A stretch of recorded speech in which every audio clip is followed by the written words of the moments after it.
The clock on the kitchen wall read 11:47 when the knock came. Earl Briggs heard it and did not move. He was sitting at the table in the dark, with a cold cup of coffee, the way he had been sitting most nights for 3 years. Not because he wanted the coffee, but because sitting was what he did now, when sleep refused to come. The knock came again. 2 hits. Not desperate, not casual, deliberate. He pushed back his chair. The floor creaked under him the way it always creaked, the way it had creaked when Clara used to come downstairs at night for a glass of water, which was a thing he had stopped letting himself think about. He crossed the kitchen and stood at the door for a moment before he opened it. The woman on the porch was soaked through. The rain had come in hard and sideways off the Panhandle Plains that evening, the kind of October storm that had no business being that wet, and she had been in it long enough that her coat was plastered flat against her arms, and her hair ran in black lines down the sides of her face. She was young, maybe 25, maybe younger. Her hands were wrapped together in front of her belly, which was very large, and she was holding herself with a careful stillness that told Earl she had walked a long distance to get here, and was not about to let anything show. She did not say please. She did not say she was sorry to bother him. She looked at him with dark eyes that had already decided not to expect much, and she said, "The barn. Just the barn. I will be gone before you are up." Earl looked at her. He looked past her at the gravel drive and the dark road beyond the gate where no car sat. He looked at the sky, which was black and moving fast, clouds dragging themselves south like something was pulling them. He looked at the woman again, at her hands on her belly, at the mud on her shoes and the 3 inches of mud above her shoes, which told him she had come across the open field and not down the road. He said, "No," and he closed the door. He stood in his kitchen in the dark and looked at the clock. 11:48. The second hand moved. He listened. No second knock.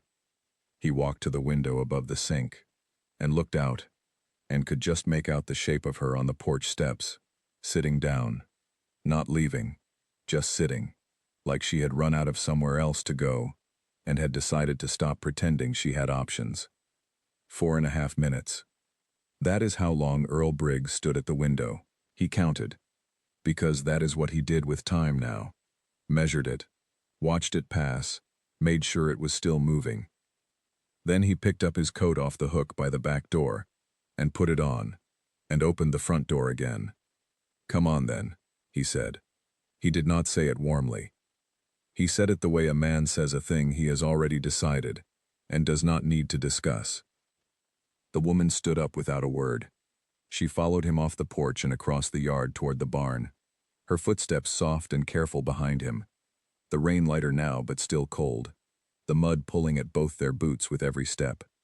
Earl had the lantern from the porch hook and he unlatched the barn door and swung it open and let her in first. The barn smelled the way it had always smelled, hay and old timber, and something deeper underneath, that Earl could not name and did not try to. There were 4 stalls down the left side, 3 of them empty, the rightmost holding a big red quarter horse, named Gus, who turned his head at the lantern light and blew out a long breath through his nose, like a man interrupted in the middle of a thought. The hay was stacked along the far wall, 8 bales high and golden in the lantern glow, and the ceiling was high enough that the sound of the rain on the roof was a steady low drum rather than a rattle. Earl set the lantern on the hook near the door, where it would throw light across most of the barn, and he looked at the woman, and she looked at the hay, and she said, "This is good," and he nodded and turned to go. He stopped. He did not turn around. He said, "There is a bathroom in the tack room at the far end. Just the toilet and a sink, but it works. There are towels on the shelf." She said, "Thank you." He did not answer that. He walked back to the house. Inside, Earl went to the hall closet and took out the cedar blanket from the second shelf. It was folded with the pattern facing in, a southwestern pattern in dark red and brown, and it smelled of cedar chips, and something underneath that, something older, and Earl held it for a moment with both hands, before he folded it under his arm and carried it back out to the barn. The woman had taken off her wet coat and hung it over the stall door nearest the hay. She was sitting on the floor against the bales with her knees drawn up as far as they would go, which was not far, and she looked up when Earl came in. He set the blanket on the hay beside her without speaking. Then he went back to the house and reheated the last of the soup that had been sitting on the stove since dinner. Bean and onion, nothing special. He put it in a wide bowl and carried it out and set it on the floor in front of her. She looked at the soup. She looked at him. She said, "You do not have to." "Eat it while it is hot," he said, and turned and walked back to the house and did not go back out again.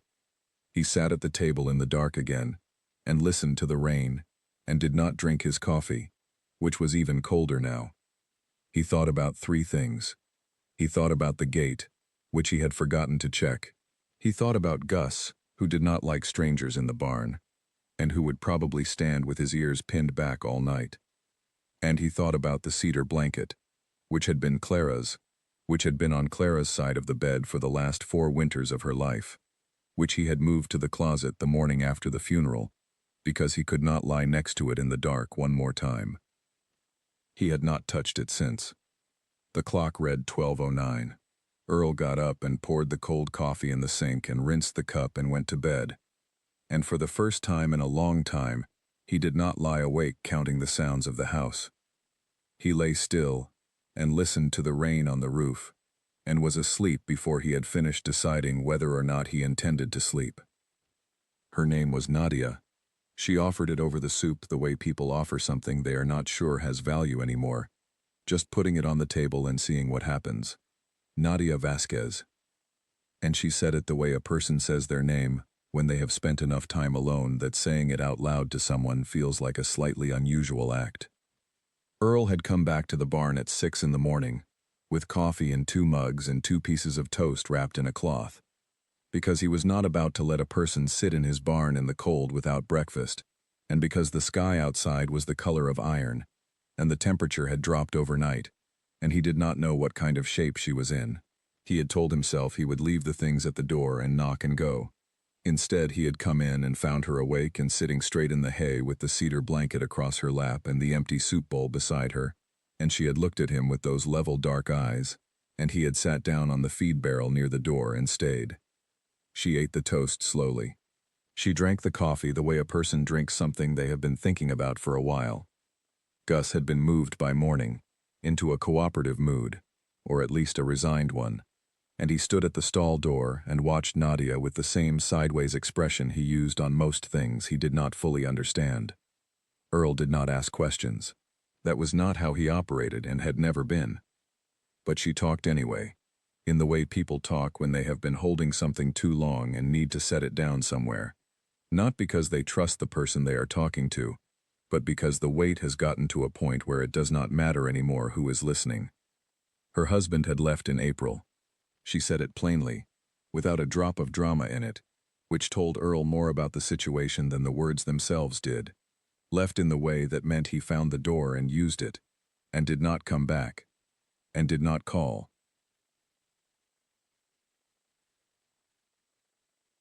The pregnancy had been real for a while before that, but becoming undeniable made it real in a different way, she said, and apparently real in a different way was more than the man she had married could carry. She did not use his name. Earl noticed that and did not comment on it. She had stayed in Albuquerque through the summer, at a friend's apartment, working at a diner 4 days a week, until she could not stand on her feet for 6 hours without her back going wrong. In September, her sister called from a place called Lubbock, which was a long way east, but was still a place where Nadia had blood, and her sister had a house, and a spare room, and a baby already of her own, which meant she understood what was coming, and was willing to be there for it. So Nadia had packed what fit into a 2003 Ford Escort that had 190,000 miles on it, and had driven east on Route 60, and gotten about 60 miles past Amarillo, before the car's transmission decided it had given everything it intended to give, and quit entirely on the shoulder of a road that had nothing on either side of it for as far as she could see. She had waited an hour. 2 trucks had passed and neither had stopped. The rain had started just as the light was going. She had taken her bag and walked. 4 miles, maybe a little more, mostly in the dark, with the rain coming sideways off the flat land, and no trees or fence lines to break it. She had seen Earl's yard light from a long way out, a single bulb on a pole at the edge of the gravel drive, and she had aimed for it across the open field and walked until she got there. She said all of this without complaint. That was the thing that stayed with Earl. No complaint in it at all. Just the facts of it, laid out in order, the way you lay out tools before a repair job. And when she was done, she picked up her coffee mug and drank the last of it, and looked at Gus, and said, "That is a good-looking horse." Earl said, "He knows it too." She almost smiled at that. Not quite,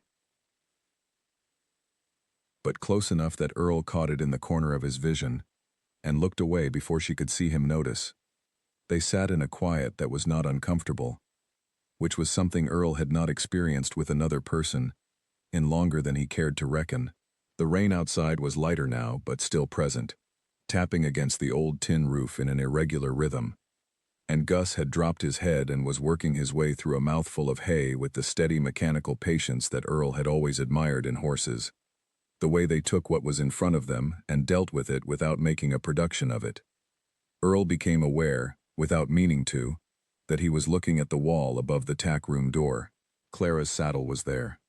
It had been there since the day after the funeral, when his brother had come from Plainview to help clear some things from the barn, and Earl had said, "Leave the saddle," and his brother had left it, and it had hung on that 2-inch steel hook ever since, gathering a thin coat of dust because Earl oiled the saddle every spring and fall for 22 years, and had not oiled it in 3.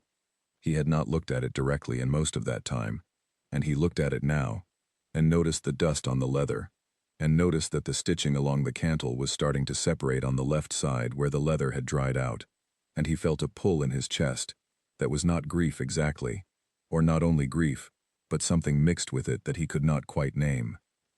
Nadia was watching him.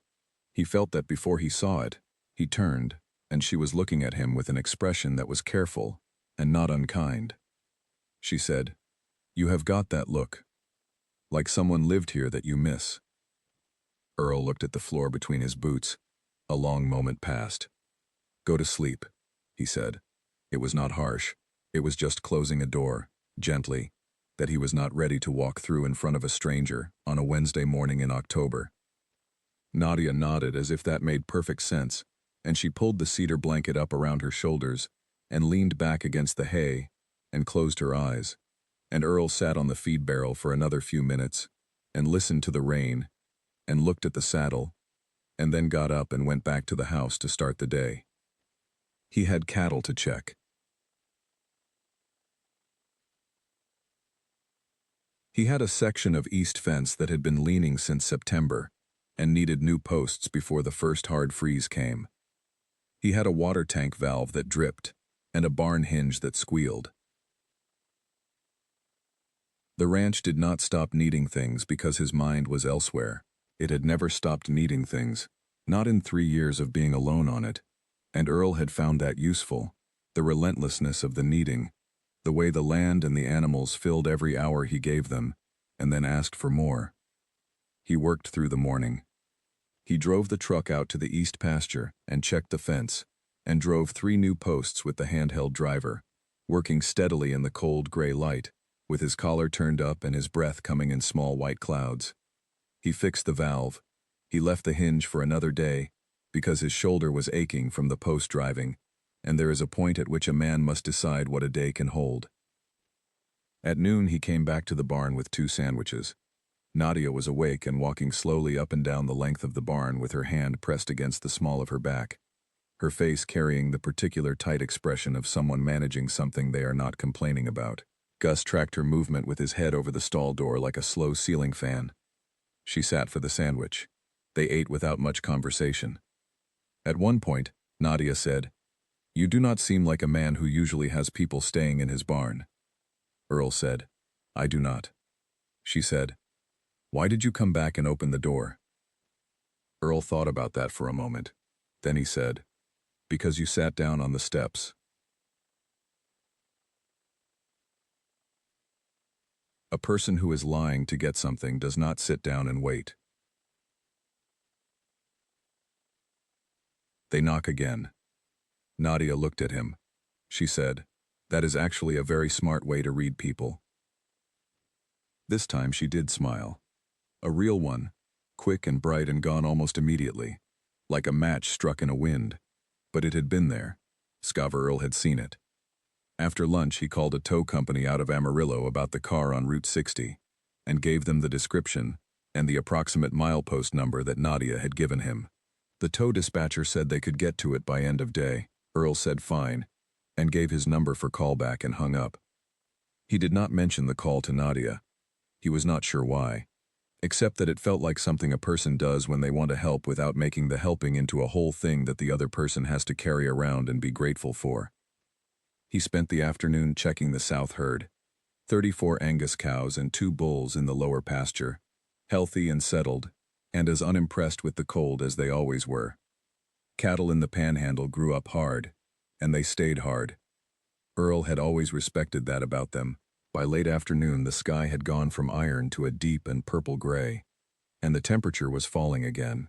And Earl went back to the barn and asked Nadia if she wanted to come inside for dinner. She hesitated. He saw that. He said, "There is a spare room with a real bed, and it is going to be 28 degrees tonight, and I am not going to argue about it." She came inside. Earl made chili. It was the same chili he had been making for 30 years. The same recipe Clara had written on an index card that was still taped to the inside of the spice cabinet. The ink faded enough now that he had the recipe memorized, and only looked at the card sometimes. Not because he needed to, but because her handwriting was on it, and it was still her handwriting. He did not tell Nadia any of that.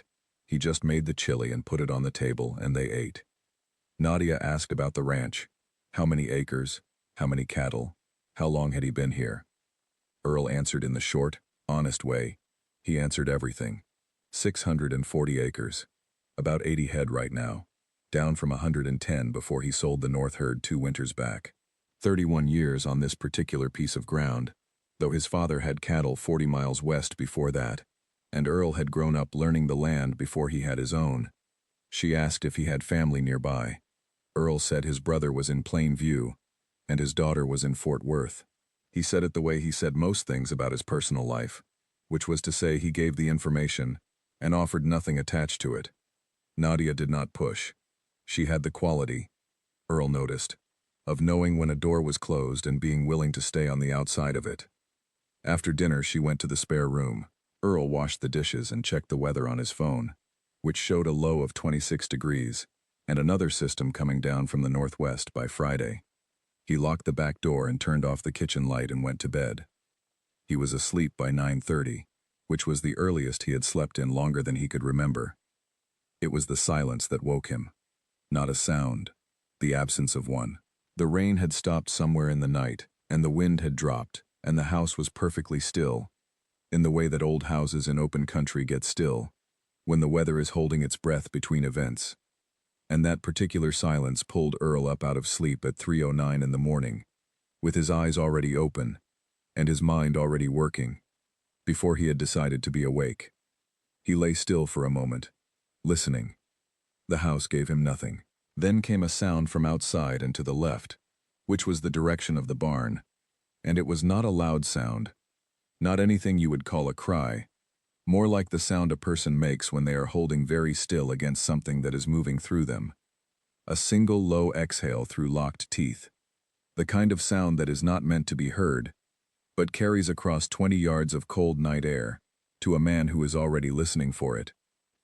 Earl was out of bed and in his boots before the sound finished. He pulled his coat on over his undershirt and took the flashlight from the nightstand and went out the back door at a pace that was not quite running, but was not walking either. Crossing the yard in long, quick strides, the grass frozen and crunching under him, the sky above the Panhandle enormous and black and salted with more stars than most places on earth get to see. He put his hand on the barn door. Then he stopped.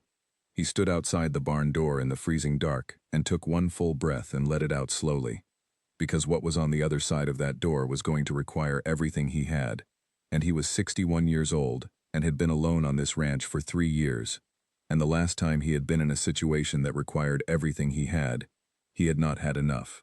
He knew that he had lived with knowing it, But he also knew that you do not stand outside the door, you go in. He went in.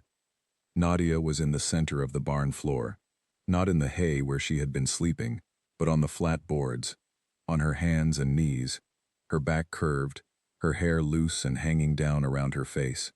She looked up when the door opened and the flashlight hit her, and her eyes were wide and absolutely clear, and she said, "I think it is time." And she said it with the most direct, uncomplicated certainty Earl had ever heard in a human voice. He said, "How long?" She said, "Contractions started around 1. I thought they would stop. They did not stop." Earl looked at her for 1 second. Then he went to the tack room and got the 2 wool saddle blankets off the rack, the ones he used in winter, heavy and clean, and he spread them on the cleanest stretch of barn floor, near the lantern hook where there was the most light. He helped Nadia over to them, and she moved with careful, deliberate steps like a person crossing ice, each move considered before it was made. He got his phone from his coat pocket and called 911. The dispatcher answered on the second ring, a woman with a calm and practiced voice, and Earl told her the address and told her the situation in 4 sentences. The dispatcher said an ambulance was being dispatched. Then she paused and said, "Sir, there is a multi-vehicle accident on Route 60 involving a jackknifed semi, and the road is closed in both directions." She said, "Our closest available unit is responding, but estimated time is 40 to 45 minutes. She asked if he had any medical experience. Earl said, "I have calved cattle for 40 years. Then he said, "What do I need to know that is different?" The dispatcher walked him through several things quickly and clearly. Earl listened to each one and said yes, or understood, or ask me again after I have done the first part. Then he said, "Stay on with me." And she said, "I am right here." And he set the phone on the floor with the speaker on, and took off his coat and rolled up his sleeves. Nadia was breathing in a controlled rhythm, in through the nose and out through the mouth, slow and deliberate, the same rhythm over and over. And Earl recognized it as something she had practiced, which told him she had gone to classes or read books or done the thing that prepared people for this, and that she had been planning to do this with someone beside her who was not a 61-year-old widowed cattle rancher in a barn in the Texas Panhandle. He did not say that. He said, "You are doing fine." And she looked at him over her shoulder and said, "Do not lie to me." And he said, "I am not lying to you." And she turned away and kept breathing. The next 40 minutes were the longest of Earl's life, or in the top 3 longest, which is a different kind of list than the one most people keep. There were moments of stillness between contractions, where the barn was very quiet, and the only sounds were Nadia's breathing, and the distant shift of Gus in his stall, and the faint voice of the dispatcher on the phone asking how things were going. There were moments of intensity that required every piece of concentration Earl had, and left no room for thought about anything else. There was a point at about 20 minutes in where Nadia made a sound that was not pain exactly, and not fear exactly, but was both of those things compressed into something that had no good name for it, and Earl said, "You are almost there," and meant it, because he could see that she was. And she said through her teeth, "You better be right." And he said, "I am right." And he was. The baby arrived at 4:02 in the morning. Earl knew the time, because he looked at his watch the same way he looked at the clock the night before. Not from habit, but because time felt like something important to mark precisely in that moment, something that needed a number put to it, so it would not blur into everything else. A girl, small, certain, making her first sounds with the complete lack of consideration for anyone's feelings that all new lives demonstrate. Earl wrapped her in the cleanest part of the wool blanket, and held her while Nadia lay back on the spread blankets and caught her breath. The dispatcher on the phone said, "We have the ambulance 8 minutes out now." Earl said, "Copy that," and looked down at the child in his arms. She had her eyes open, dark eyes, unfocused, scanning the barn ceiling with the imperious expression of someone who has arrived somewhere new and is gathering information. Her fingers were moving against the blanket, opening and closing, testing the air. Earl held her with both hands the way he had held 1,000 newborns, the way you hold something that is entirely new and has no idea yet how much it needs you. and he was aware in some deep and functional part of himself that his hands were completely steady. Nadia said, "Can I?" And Earl moved to his knees beside her and put the baby into her arms, and Nadia held her daughter against her chest and made a sound so quiet that Earl almost did not hear it.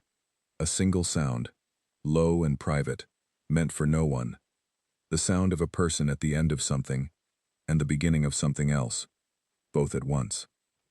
Earl sat back against the stall wall and his hands began to shake.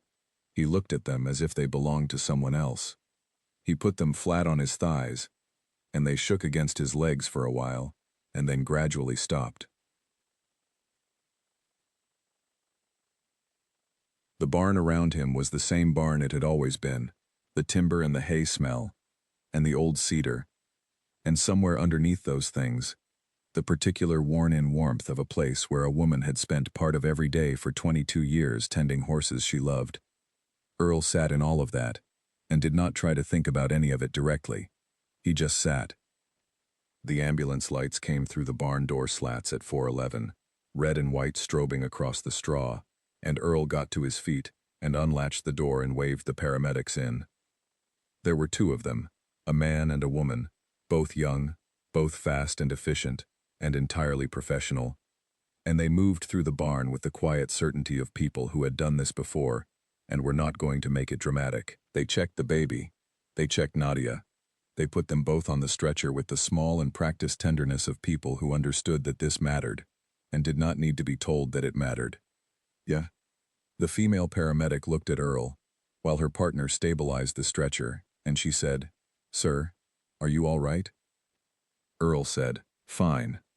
She looked at him for one more moment with the assessing look that medical people have, the look that counts things without asking about them. Then she nodded and went back to her work. They rolled the stretcher out of the barn. Earl followed and stood in the open air of his yard, with the stars still out above him, and the cold sitting deep in the grass, and the ambulance engine idling with the low, steady rumble of something that has a job to do and is doing it. Nadia's face turned toward him as they lifted the stretcher to loading height. She was holding the baby against her chest under the paramedic's blanket, and she looked at Earl over the edge of it, with those dark, level eyes. She said, "What is your name?" He said, "Earl Briggs." She said, "Earl Briggs." And then she let them load her in, and the doors closed, and the lights went on, and the ambulance went down the drive, and turned onto the road, and was gone. Earl stood in his yard in the freezing dark for a long time. The stars moved overhead the way they always moved, patient and without comment. The last of the red and white light faded from the bottom of the low clouds to the south. Gus, inside the barn, made the low rumbling sound he made when he wanted to know if everything was settled. Everything was settled. Earl went inside and washed his hands and put on the kettle, and sat down at the kitchen table, and waited for the sky to begin to change color in the east, which it did, eventually, the way it had done every single morning of his life on this land, regardless of what the night before had held. They came in stages, the way the aftermath of any unusual night always does. First the sheriff's deputy, a young man named Dale who had a notepad and a mild and considerate manner, arriving just after 7 to take an account of the evening for the record. Earl told him what happened in the same order it had happened. Dale wrote things down carefully and asked a few questions, and thanked Earl twice and drove away. Then Nadia's sister. Her name was Irene, and she drove a 10-year-old silver Honda with a cracked taillight and a child's car seat in the back, and a rosary hanging from the rearview mirror, and she arrived just after 9 with her hands tight on the wheel and her eyes red in a way that had nothing to do with the drive. She had gotten the call from the hospital at 6 in the morning and had packed a bag and her 2-year-old daughter and driven east on Highway 60 as fast as she was willing to drive with a child in the car, which was still fast enough that she made it in under 3 hours. She parked in Earl's drive and got out and looked at him where he stood on the porch with his coffee, and she said, "You are the rancher." And he said, "That is right." And she walked up the porch steps and stopped in front of him and looked at him with the same dark eyes that Nadia had, the same level and measuring look. And then she reached out and held his hand in both of hers for a moment, without speaking, and then let go and said, "The hospital is in Amarillo. We should go there. Will you come?" Earl thought about the east fence and the south herd, and the dripping valve, and the list of things the ranch needed before the week was out. He thought about these things for about 4 seconds. "Give me a minute to get my hat," he said. Irene's daughter was named Rosie, and she was 2.5 and had strong opinions about most things, which she communicated loudly and without hesitation from the back seat during the 40-mile drive to Amarillo. Earl sat in the front passenger seat of the Honda with his hat on his knee and listened to Rosie explain the color of every truck they passed, and Irene answer each one with the patience of a woman who had been answering for 2.5 years and had built up considerable capacity for it. It was the most talking Earl had been in the presence of in as long as he could recall. It was not unpleasant.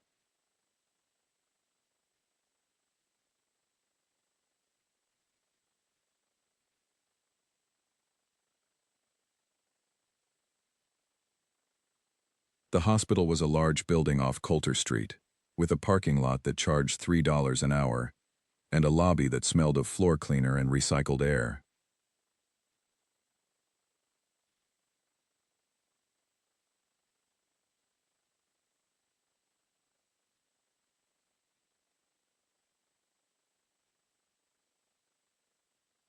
And a lobby that looked out onto the parking structure. Nadia was in the bed with the baby on her chest, both of them covered in a thin white hospital blanket, and she looked up when they came in with an expression that was the quietest and most complete form of relief that Earl had ever seen on a person's face. Irene made a sound and crossed the room and sat on the edge of the bed, and the two sisters held onto each other for a while without speaking. Earl stood near the door with his hat in his hands and looked at the window and the gray October sky beyond it, and gave them the moment they needed to have. Rosie, who had no concept of the weight of anything in the room, walked directly to the bed and pointed at the baby and said, "What is that?" in the tone of someone who wants to know the name of an interesting animal. Irene said, "That is your cousin." Rosie considered this. She said, "Okay," and then she climbed up onto the one chair in the room and sat in it with the satisfaction of a child who has located the best seat. After a while, Nadia looked across the room at Earl. He came to the side of the bed and looked at the baby, who was asleep, her small face smooth and finished looking, in a way that newborns are, before the world has had any time to write anything on them. Her hands were tucked under her chin. Earl looked at her for a long moment. He said, "She is healthy." Nadia said, "The doctor said she is perfect." She said it with a flatness that was not absence of feeling but too much of it, compressed down to where it came out as fact. They talked for a while. Earl sat in the second chair, the one Rosie was not in, and Irene went to get coffee from the machine down the hall and came back with 4 cups including one for Earl, which she handed to him without asking whether he wanted it, which he appreciated. A social worker came by, a woman named Helen, and sat down and spoke to Nadia and Irene quietly about support services and paperwork and transitional resources and a list of things that the state offered to women in Nadia's specific category of circumstances. Nadia listened and asked clear and precise questions and thanked Helen when she left, and Earl sat in his chair and thought that Nadia Vasquez was one of the most competent people he had encountered in recent memory. At some point during the afternoon, while Irene had taken Rosie to the cafeteria and the room had gone quiet, Nadia looked at Earl and said, "You are not what I expected when I knocked on that door." Earl said, "What did you expect?" She said, "I did not know. Someone who would yell at me, maybe someone who would not answer." Earl said, "I almost did not answer." She said, "But you did." He said, "Yes." There was a quiet between them that had the particular quality of a quiet between two people who have been through something together that cannot be described to anyone who was not there. It is a different kind of quiet from the quiet between strangers. At 5 o'clock, Earl said he needed to get back to the ranch. The cattle needed evening check, and Gus would need his feed. Nadia said, "Of course." Earl stood and put on his hat and looked at the baby one more time. She was awake now, her dark eyes open and moving, her mouth making small movements like she was practicing for something. Before he could turn to go, Nadia said, "Earl." He stopped. She said, "She is going to want to know your name someday. I am going to make sure she does." Earl stood with his hat in his hands and looked at Nadia, and then at the baby, and then at the window where the sky had gone from gray to a dark and heavy blue. He did not say anything. There was nothing to say that the situation had not already said with more precision than he had words for. He put on his hat and walked down the hall and through the lobby and out into the cold evening air of the parking lot. Irene caught up with him at the car with Rosie on her hip, moving fast, and drove him back to the ranch without much talking, the highway stretching out flat and straight ahead of them in the headlights the way the Panhandle roads always did, as if the land had decided early on that the shortest distance between 2 points was the only distance worth making. She dropped him at the gate just after 6. He watched her taillights go red at the road and turn west and disappear into the dark. Then he went inside and fed Gus, and checked the south herd, and came back and ate a cold sandwich standing over the kitchen sink, and then sat down at the table in the quiet house. The clock read 7:14. The cedar blanket was still in the barn. He had not thought about that until now. He thought about going to get it. He decided that was a thing he could do tomorrow. He sat at the table and looked at the window and the dark yard beyond it, and the night settling over the flat land, and he was aware of something in the house that had not been there the day before. Not a presence exactly. Not an absence either. Something that had shifted slightly and silently the way things shift when a door that has been closed for a long time gets opened, even just for a moment. Even just enough to let a small amount of air through.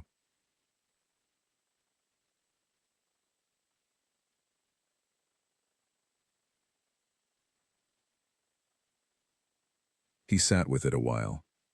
Then he went to bed. The card came on a Tuesday in January, 3 months and 9 days after the night in the barn, arriving in the black metal mailbox at the end of Earl's gravel drive, along with a Water District newsletter and a parts catalog from a farm supply company. Earl did not check the mail every day, only when he was going past, and he had been past the box after the morning cattle check, and he pulled the small stack out and looked through it standing at the box in the cold, clear January light. The envelope was plain white, standard size, with a return address from Albuquerque, New Mexico. Irene Vasquez. He recognized the name before he recognized what the envelope was.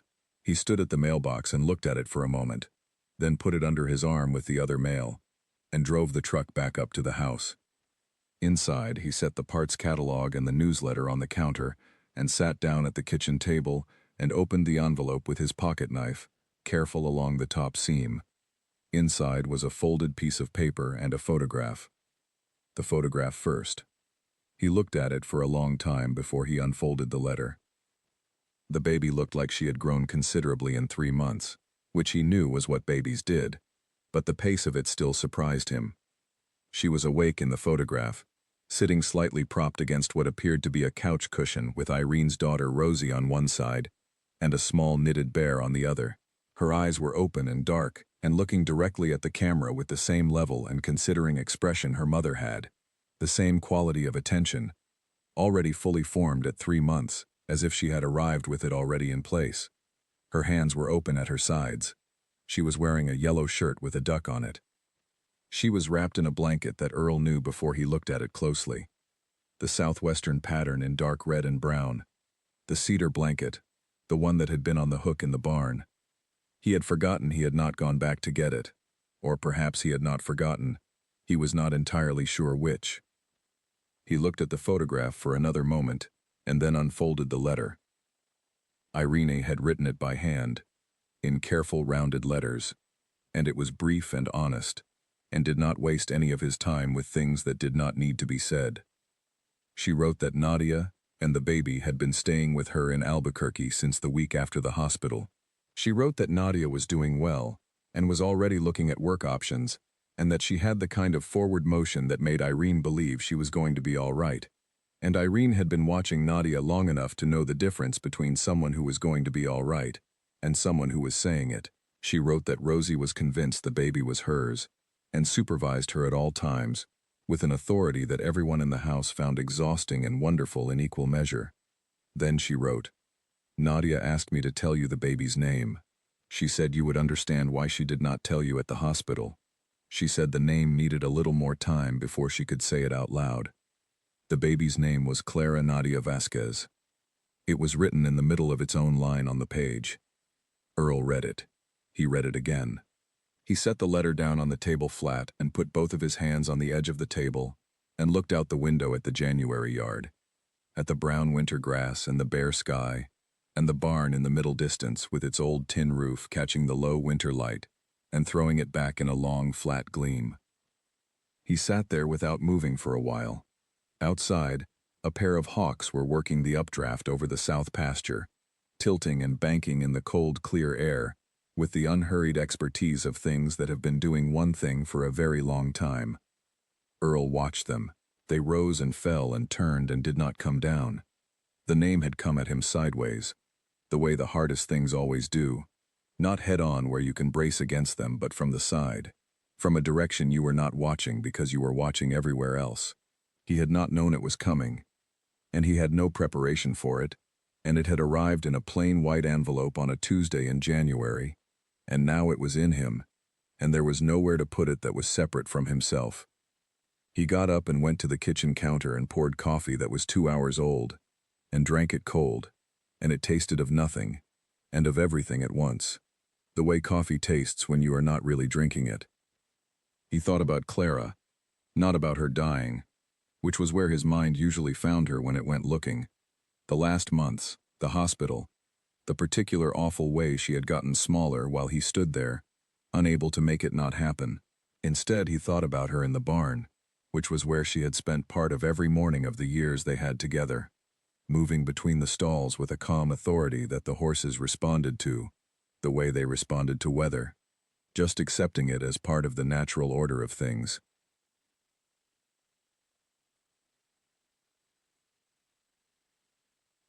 He thought about the sound she made when she talked to them, low and steady and without performance. He thought about the saddle, the way she used to lay her hand on the horn before she mounted, every single time, a small ritual he had never asked her about, and now never would. He thought about a girl in a yellow shirt with a duck on it, with dark level eyes, looking at a camera in Albuquerque with the blanket across her small legs. He went back to the table and picked up the photograph and looked at it again. He looked at it for a long time. Then he went to the refrigerator and found the flat magnet shaped like a Texas star that had been on the fridge since a county fair 4 summers back and had been holding nothing but the metal surface for most of that time. He slid the corner of the photograph under the magnet and stepped back. The baby looked out from the refrigerator door at the kitchen. The blanket was visible in the lower right corner, the dark red and brown pattern, the one that smelled of cedar and old Christmases when you unfolded it in the dark. Earl stood in his kitchen and looked at the photograph, and then looked out the back window at the barn and the sky and the red quarter horse in the paddock. Gus moving slowly along the fence line in the pale January light, with his breath making small clouds in the cold air. Gus was old, not working-aged anymore, not trail-ready, just present and intact and still moving through his days with the steady, unhurried authority of an animal that has learned what it needs to know and is not confused about what it is. Earl went to the tack room. He took the saddle soap and the neat's foot oil from the shelf, the same ones he had always used, and he carried them to the barn and set them on the workbench, and then lifted Clara's saddle down from the hook on the wall. It was heavier than he remembered, or perhaps he was older, or perhaps both. He set it on the rack and looked at it in the winter light coming through the slat windows. The stitching on the cantle had separated on the left side, which he had seen in October and noted, and not addressed. The leather was dry and pale, in places where it had not been oiled in 3 years. The particular dull gray tan of leather that has been left too long without attention. The silver horn cap was tarnished. The stirrup leathers were stiff. It was a good saddle, a handmade ranch saddle that Clara had bought from a maker in Childress 25 years ago and had ridden 10,000 miles in, and it deserved better than 3 years of dust. Earl sat on the workbench and uncapped the saddle soap and worked it into a soft cloth and began. He worked slowly, There was no reason to hurry, and he did not hurry. He worked the soap into the leather in small circles, the way the maker had shown Clara, and Clara had shown him, covering every inch of the saddle surface before he moved to the oil, letting the leather take what it needed from each pass of the cloth. The cantle stitching he left for a proper repair, which would need a saddler's awl and waxed thread and probably an afternoon.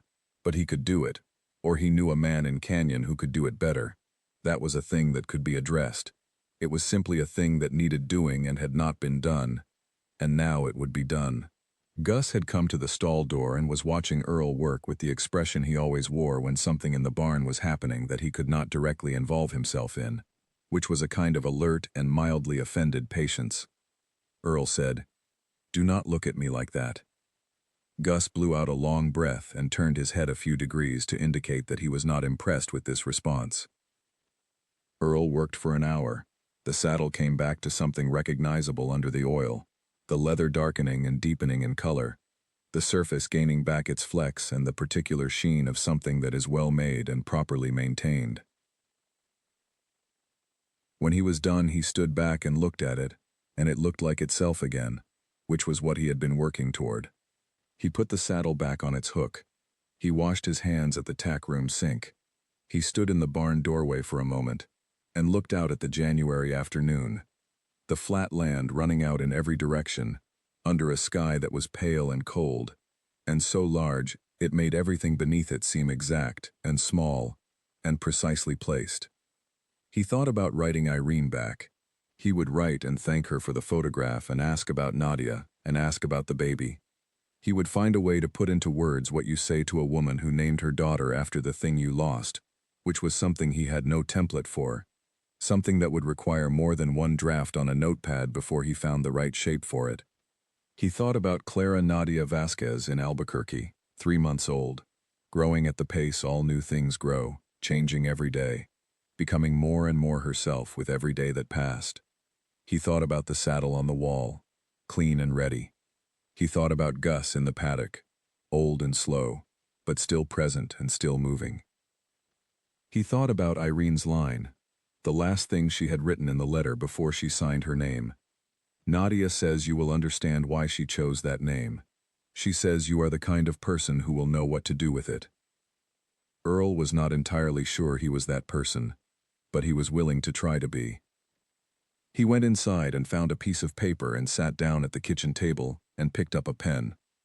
Outside, the hawks were back over the south pasture, or perhaps they had been there all day, and he had only now noticed, riding the cold January air with the ease of things that trust the current beneath them without understanding it, rising and falling, and turning against the pale wide sky. Earl put the pen to the paper and started writing. Outside, the panhandle went on being what it had always been, flat and enormous, and indifferent to most things, and underneath that indifference, if you had lived on it long enough, not indifferent at all, just patient, waiting for a person to stop facing backward long enough to see what was still in front of them.